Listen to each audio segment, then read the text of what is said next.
ഇവരുടെ പിന്നിൽ ചില പ്രശ്നങ്ങളുണ്ട്. എല്ലാ സമുദായ സംഘടനകളുടെയും പിന്നിൽ കണക്കിന്റെയോ അല്ലെങ്കിൽ അതിനോട് ബന്ധപ്പെട്ട പല കാര്യങ്ങളൊക്കെ ഉണ്ടാകും. അതില്ലാത്ത സമുദായ സംഘടനകളൊന്നുമില്ല.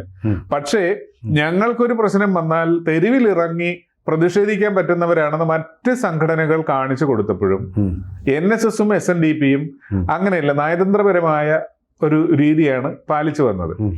അതിന്റെ ഭാഗമായിട്ട് സതീശനെ പോലുള്ളവർക്ക് തോന്നി എന്തും പറയാം, വഴിയിൽ വെച്ചിരിക്കുന്ന ചെണ്ടയെ പോലെ എപ്പോ വേണേലും എടുത്ത് കൊട്ടാമെന്ന് തോന്നി. ഇവർ കുറെ നാളായിട്ട് കൊട്ടുകൊള്ളുന്നു. ശ്രീ വെള്ളാപ്പള്ളി നടേശന്റെ ഒരു പ്രത്യേകത, അദ്ദേഹം ഇടയ്ക്കിടയ്ക്ക് ചാനലുകൾക്ക് അഭിമുഖം കൊടുക്കുന്നയാളാണ്. NSSന്റെ ജനറൽ സെക്രട്ടറി ആയിട്ട് അങ്ങനെ കൊടുക്കുന്ന കാര്യത്തിൽ വിമുഖതയുള്ള ആളാണ്. അപ്പൊ SNDPയുടെ പ്രസിഡന്റ് ജനറൽ സെക്രട്ടറി ബൈറ്റ് കൊടുക്കുമ്പോൾ അദ്ദേഹം പറയുന്ന കാര്യങ്ങളെ ആരാണോ എതിർക്കേണ്ടത് അവർക്ക് പകരം അവരുടെ ഭാഗം പിടിച്ചുകൊണ്ട് സതീശനെ എതിർക്കാൻ തുടങ്ങി. ഒരു തരം ഗുഡ് ബുക്കിൽ കയറാനായിട്ടുള്ള ഒരു പരിശ്രമം. അപ്പൊ ഇത് കുറെയൊക്കെ ആയിട്ട് രണ്ടു കൂട്ടരും കാണുന്നുണ്ട്. അവസാനം തീരുമാനിച്ചു ഇയാൾക്കെതിരെ സംസാരിച്ചേ പറ്റുമെന്ന്. അപ്പൊ അതിനുള്ള കളം ഒരുങ്ങി വന്നു.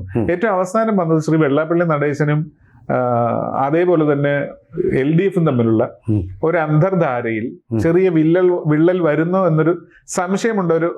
ഒരു സാഹചര്യം പെട്ടെന്ന് വന്നെങ്കിലും LDF ഒരു യൂട്ടേൺ എടുത്തു. അതായത് ന്യൂനപക്ഷ വോട്ടുകൾ തങ്ങൾക്ക് കിട്ടുമെന്ന രീതിയിലുള്ള പ്രചരണ രീതികളിൽ നിന്ന് മാറി ഭൂരിപക്ഷ കേന്ദ്രീകൃതമായ ഒരു സ്റ്റെപ്പ് LDFിന്റെ ഭാഗത്തുനിന്ന് വന്നു.